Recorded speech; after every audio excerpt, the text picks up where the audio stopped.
If the military is, in fact, conducting tests of extraterrestrial spacecraft at Area 51, then where are the alien creators of these craft?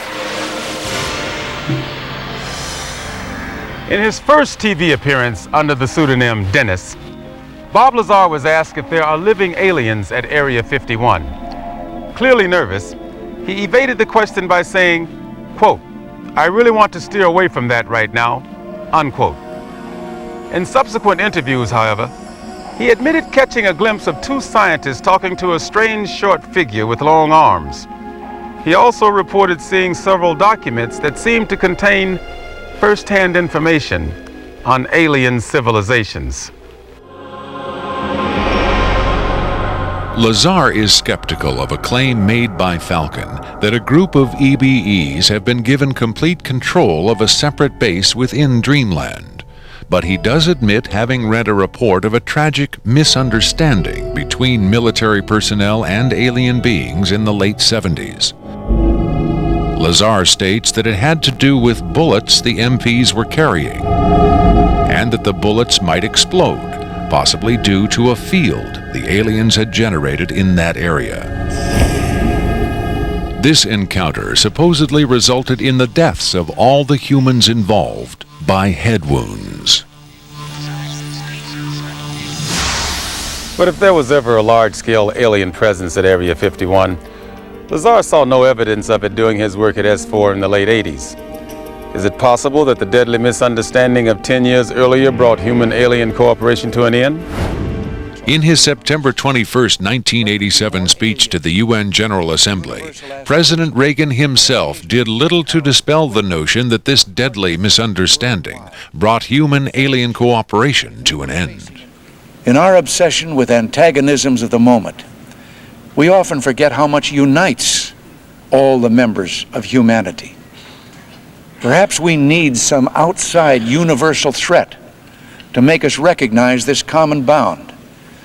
I occasionally think how quickly our differences worldwide would vanish if we were facing an alien threat from outside this world. Are the inconsistencies between various tales coming out of Area 51 evidence that these stories are lies? Or are the discrepancies the result of an intentional campaign of disinformation designed to discredit any elements of truth that may be reaching the public? If so, how does Victor fit into the jigsaw puzzle of questionable witnesses to the alien presence at Area 51? Is he a hoaxer, a government dupe, or a frightened whistleblower with the hard evidence to back up his story? I made it very clear to Victor that his credibility was the entire issue here, and that everybody's going to think this is a hoax. And that how are they going to possibly verify this? What he said was, you can do anything you want in terms of verified, any type of due diligence. He will answer whatever questions put forward. We could do whatever type of checking. We could bring in experts. We could have the tape tested. We could, in fact, he encouraged all of these aspects. He just did not want his face and his real name revealed. At Coleman's insistence, Victor agreed reluctantly to appear on camera, but only in disguise, in shadow, and with his voice electronically altered.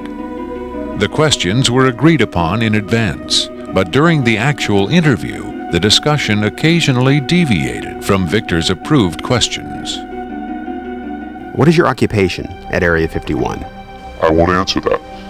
I have had reason to be present at Area 51, but I'm not going to clarify whether or not I was there as an employee. Are you saying you were there as a visitor? I'm not going to specify why or in what capacity I was there, only that I was there. Can you tell us how many times you were there? When I agreed to this, my fundamental ground rule was that I would not be asked to divulge personal data that might help pinpoint my identity. If you continue to ask questions that are out of bounds, I won't hesitate to terminate this interview.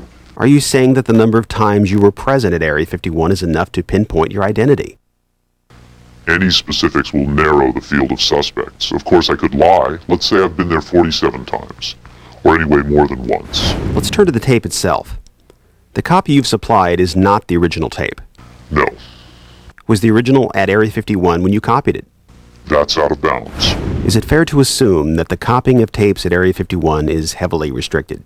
You can assume anything you like. I would say that's a fair assumption. That's obvious. I will say that this tape was copied under special circumstances. Otherwise, copying it would have been impossible. Can you be more specific? More specific?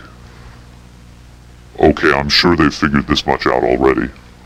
Recently, there was a wholesale transfer of video documentation from analog tape to digital disk storage. In a couple of instances, this allowed data to leak from a highest security system to a less high security system.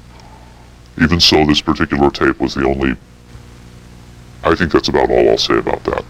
Was there something about this particular clip that made it more accessible to be copied? Not necessarily, no. Was there something about the content that caused them to file it differently or give it special handling? This interview was terminated. The interview resumed only after a discussion of the ground rules. Have you personally seen the alien being that appears in the tape? Yes, I have, but I stress I was not necessarily present at the interview session that appears on the tape. I'm not going to be specific. I may have encountered the being at another time. What can you tell us about the alien interview we're about to see? This one is rather recent, very late in the series. The interview process has been ongoing since the being arrived, which was in 1989. Approximately twice a month, they